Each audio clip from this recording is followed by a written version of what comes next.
Dokter mohon izin untuk menyelesaikan luka pengasuhan yang saya terima itu bagaimana? Karena saya sudah berusaha keras untuk memaafkan dan melupakan, tapi saat sudah bersama seolah-olah itu kembali recall. Saya sudah tobat, konseling, bla bla bla bla.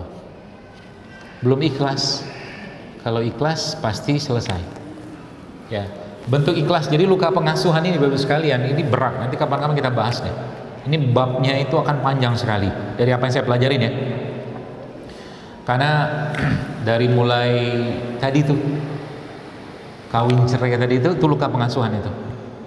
Kawin cerai, susah punya anak, susah punya keturunan, susah punya pasangan, itu efek dari luka pengasuhan.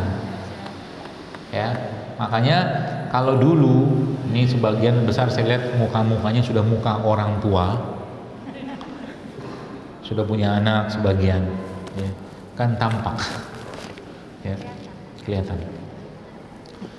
Jadi kalau kita pernah melakukan hal-hal yang dulu setelah kita paham ilmu agama dan kita merasa itu salah, kita merasa itu keliru, dan kita merasa itu bisa memberi luka ke anak kita dan mungkin masih terjadi luka itu, maka pertama kali yang kita lakukan adalah bertobat sungguh-sungguh kepada Allah atas kekurangan dan kesalahan kita itu. Yang pertama, orang tuanya ya. Lalu yang kedua apa? Meminta maaf kepada anaknya. Contoh mungkin salah satu luka pengasuhan yang sering banget orang lupakan itu adalah waktu bersama anak. Itu fatal ya, fatal itu. Atas nama mencari nafkah boleh nggak? Boleh, cuman anak itu punya hak ya, anak itu punya hak waktu dia untuk dididik, diasuh, dan hak yang paling utama adalah hak kasih sayang kepada, atau hak kasih sayang dari orang tuanya. Itu biang dari banyak masalah kesehatan, bahkan bukan hanya masalah kesehatan yang saya ketahui ya.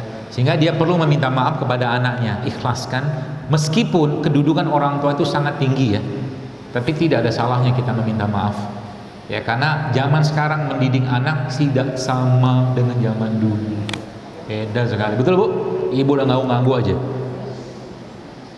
soalnya ibu edisi lama ya, sama kayak saya ya. Kenapa? Orang tua zaman dulu walau bagaimanapun mereka memperlakukan anak mereka, maaf saya tanya ibu dulu pernah mukul anak gak? Kalau saya dulu dipukul, gak masalah, saya dipukul karena emang saya nakal. Nakalnya cukup membuat ibu saya marah ya. Kenapa saya tidak dendam sama ibu saya? Karena saya kagum. Nah yang sekarang itu kekaguman dan keteladanan orang tua itu yang hilang. Itu dia masalahnya. Sehingga apa? Sehingga yang muncul di anak itu apa? Dendam dan kebencian. Anda yang dulu pernah merasakan pukulan dari orang tua, wallah saya tanya, Anda mungkin tidak akan pernah merasa dendam sama sekali, betul? Karena orang tua Anda tuh sosok yang Anda kagumi dan Anda teladani zaman sekarang. Karena anak-anak zaman sekarang ini punya pembanding yang luar biasa dari sosmed segala macam, mereka membandingkan. Itu masalahnya. Ya, jadi nggak cukup cuman jadi orang tua biasa yang cari nafkah, tapi juga harus jadi teladan. Ya, nah. Luka batin kayak begini atau luka pengasuhan begini ya memang harus diisi terus ya dengan syariat atau dengan ilmu syar'i ya. Dia belajarin bagaimana memaafkan, kisah-kisah memaafkan ya, kemudian apa manfaat memaafkan, ridho segala macam. Karena Nabi saja ngomong, contoh nih salah satu racun ya, racun emosi yang paling berat ya yang saya temukan yang berefek ke fisik ya adalah dendam, kesumat. Pakai kesumat itu beratnya minta ampun. Dan Nabi sudah pernah cerita tentang bagaimana dendam, hasad, dengki itu, kata Nabi apa? Seperti api yang membakar. Mau hidup tenang, maafkan, ikhlaskan. Bagaimana caranya? Sebut nama orang yang kita merasa terzolimi itu, apalagi itu orang tua. Orang tua yang mohon maaf non muslim sekalipun, Nabi sudah menjelaskan kita wajib berbakti. Coba. Jadi kalau ada orang tua salah ya Sudah maafkan, ridoin sajalah. Siapa tahu dengan ridonya kita maafkan, mengikhlaskan mereka itu, Bapak Ibu sekalian, Allah kasih rezeki yang lain untuk kita. Ilmu mungkin, rezeki, macam-macam gitu. Nggak ada gunanya dipendam, nggak ada gunanya. Wallah, nggak ada gunanya dipendam. Ya, kalau kenapa itu muncul-muncul terus segala macam? Ya, kita belum ikhlas.